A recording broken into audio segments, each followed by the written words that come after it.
Hey guys, it's AJ, and I finished Castlevania Nocturne. And what I gotta tell you is it's okay. You know, it's it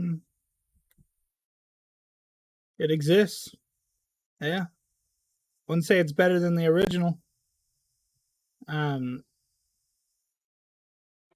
I wouldn't say it's better than most things. Honestly, it was a little boring. Um, very few things that really mattered to me in that. I felt like pretty much all the characters were real shallow, just real nothing. The main guy, was his name Victor? I don't know. I could never tell what they were saying his name was. I think it's Victor. Anyway, so Victor, I'm gonna look it up. I can't. What's his name? Uh, Asshole. Yeah. Oh, it's Richter. Richter. I think it's Richter. All right. So Richter existed.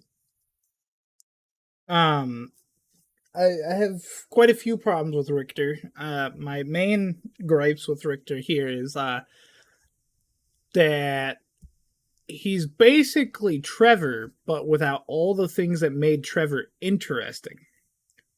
For example, we only really have one problem for Richter, and that's that he has PTSD over watching his mom die. Right? And the way.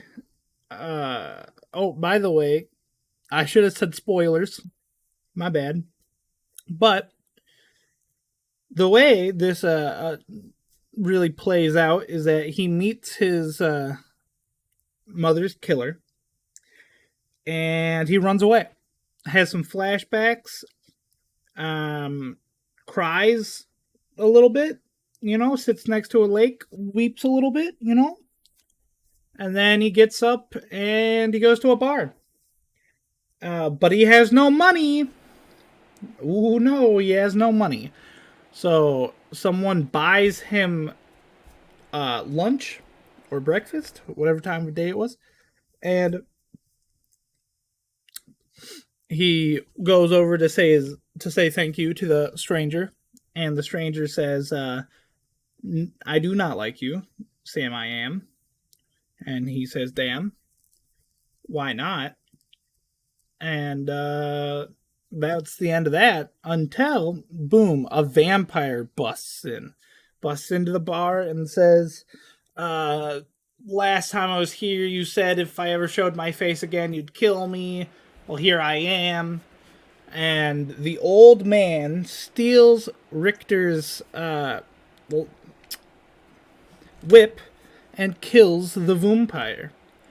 Now, uh, uh, the observers, fuck, the people who are watching this, like I was, might have picked up on the fact that this guy is definitely a Belmont. Because who else would it be? This is a vampire killing show, and this guy has expert knowledge in whips. What else would it be? Anyways, you'll never believe it. It's a Belmont. It's his dad. I'm sorry, not his dad. It's his grandpa. His grandpa that never wanted to see him and never wanted to talk to him because he was depressed that he lost his family. Except he didn't lose his entire family. He just lost his wife and his best friend, and that motivated him to never speak to his daughter ever again, and to never see his grandson ever again. I believe the train of thought there was he believes that probably every person that he has ever, had a relationship dies or whatever. But like that's objectively wrong because that was only one case, and no one else has died. Now, I understand that he'd be very upset. His wife and his best friend died, and it was directly his fault. But like, I don't know. Like you trained your daughter clearly to be a Belmont to kill vampires, and then you're just not around for that. Like, whatever. Another thing with Richter is he believes that he's the last Belmont for a while until he finds his grandpappy. He might as well be. I don't think his grandpa's having kids anytime soon, but he believes he's the last Belmont. So basically, he's Trevor, except Trevor also had PTSD. Trevor also suffers from alcoholism and didn't take things seriously enough.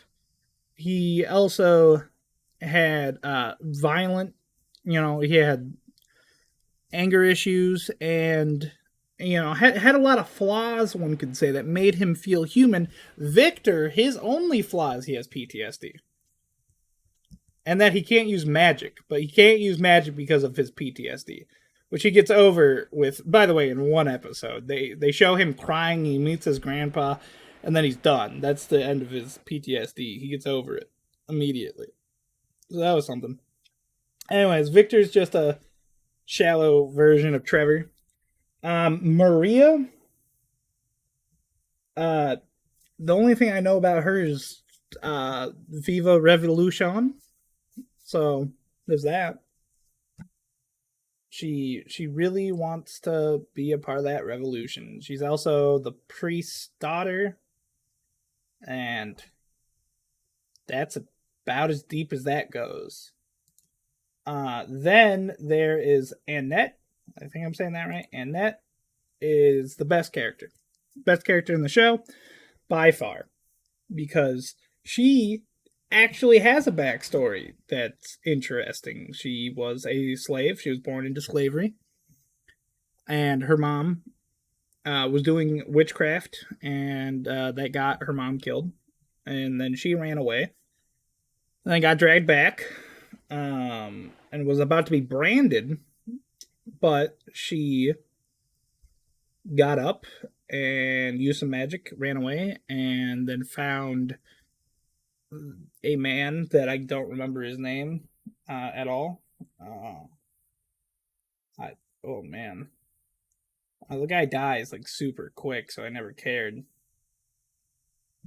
But whatever his name is, he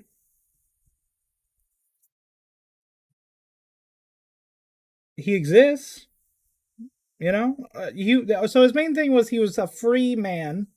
He also was black. He was free, and he helped slaves disappear and get out. The way he did this was by I think distracting the rich while he did his opera. So he'd do opera that'd distract them, and then I think his team would get the slaves out or something like that. But he helped Annette, and Annette is the best character in the show because she actually had a backstory that was interesting. It wasn't just nothing, I think the other best character in the show is probably Maria's mom because she just was a good mom, She also, we had to learn why she was protecting the priest and stuff about her past, and that was interesting. But yeah, Maria and Richter, and they're probably the weakest characters of the bunch. As for the villain,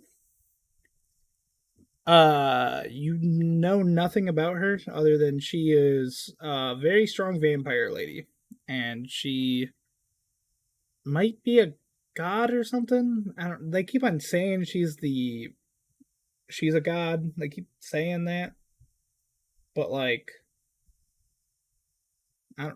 she doesn't do anything particularly godly. Not that she's not strong, but like, if we're going off of this, I would have to say that if she's considered a god, what is Dracula considered? Omnipotent? Is he the most? Is he just all powerful in this regards? Because I feel like, based off of the things I've seen, she would get stomped. But yeah, there's not a lot about her. We don't know why she's the messiah for vampires, other than she calls herself the messiah of vampires, and she's strong.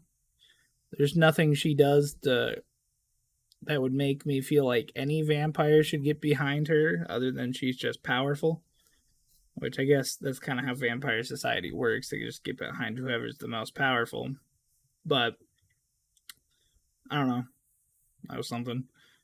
The vampire I had the most intrigue in was the. What was her name?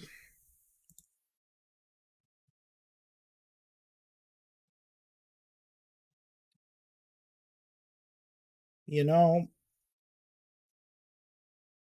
let me go look it up. Oh, my eyes. All right, here it is. Drolta. Drolta and or Olorox? Drolta and Olorox were the most interesting people on the vampire side. I thought, like, we don't know a lot about either of them, but they're much more charismatic and much more interesting than any of the other ones, at least personality wise. If I had to pick a favorite, it's going to be Olorox. One thing I was confused by is this might sound bad, and I hope it doesn't, but Olrox has a lover in this show who is a man. He's a Christian. This is the 1700s. I thought they were going to be like, I don't know, leading into that, because that seems important, right? Like, he's a Christian. Shouldn't he be having, like, I don't know, doubts or problems with sleeping with another man? Like, I don't know, maybe France was cool like that. I never looked that up. But I don't know. They showed it, and I was just like, I thought a Christian guy, especially a guy working for the church, would have had more difficulty in getting seduced. You know, I think it would have been a fun love story. But, we got what we got. And I liked it for what it was. Um, yeah, that's that show. That's all I really got to say. I mean, there wasn't anything really interesting. I was kind of just watched it. Um, I'll give you my dad's review of it was it's all right. It's pretty good. My review is it's all right. It's okay. So that'll wrap up this. I hope you guys are having a great day. Like and subscribe if you got it this far, or if you like the video at all. And I love all of you. I'll see you in the next one.